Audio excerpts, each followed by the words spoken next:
उपमुख्यमंत्री एकनाथ शिंदे सध्या नाराज आहेत का? शिंदेंच्या शिवसेनेला डावललं जातं का? असे अनेक प्रश्न सध्या उपस्थित होत आहेत आणि त्याचं कारण आहे गुलाबराव पाटील यांनी केलेले एक विधान.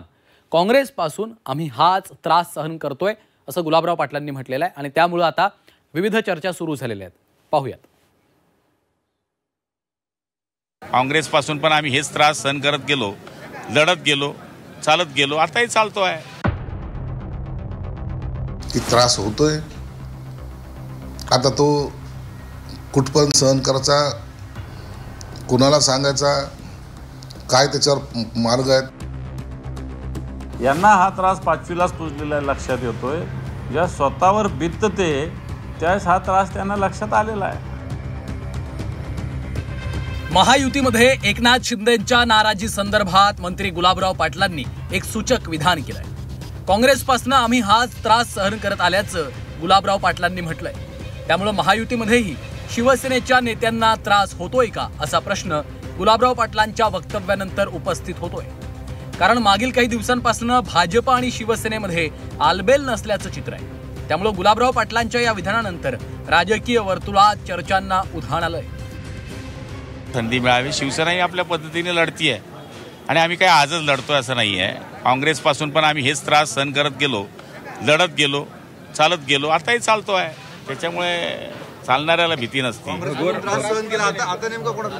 आम्ही कोणताच त्रास म्हणत नाही ना. त्रास हा आमच्या पाचवीलाच पुजला आहे ना.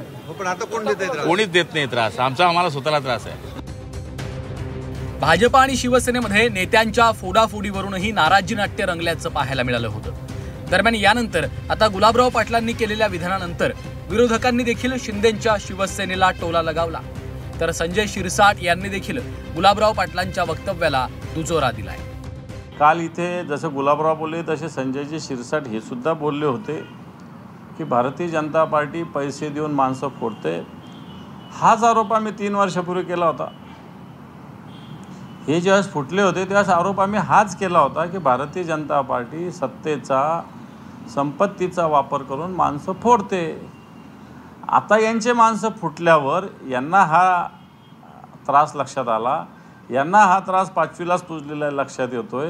ज्या स्वतःवर बितते त्यावेळेस हा त्रास त्यांना लक्षात आलेला आहे. त्याच्यामध्ये गांभीर्याने घेण्यासारखं आहेच. बोलताना त्यांनी त्याचा उल्लेखही केलेला आहे की त्रास होतोय, आता तो कुठपर्यंत सहन करायचा, कुणाला सांगायचा, काय त्याच्यावर मार्ग आहेत, या सर्व प्रश्नाची उत्तरं काही दिवसात मिळतील. गुलाबराव पाटलांनी केलेल्या विधानानंतर महायुतीत काहीही सुरळीत चालू नसल्याचं समजतं. कारण विधानसभा निवडणुकीनंतर भाजप, शिवसेना आणि राष्ट्रवादीमध्ये सतत कुठल्या ना कुठल्या मुद्द्यावरनं वाद समोर आलाय. त्यातच आता नेत्यांच्या पळवापळवीवरून शिवसेनेनं नाराजी व्यक्त केल्यानंतर पुन्हा एकदा महायुतीतला वाद चव्हाट्यावर आला होता. मात्र आता गुलाबराव पाटलांनी केलेल्या विधानानंतर हा वाद इथवरच न थांबता आणखी वाढण्याची शक्यता आहे.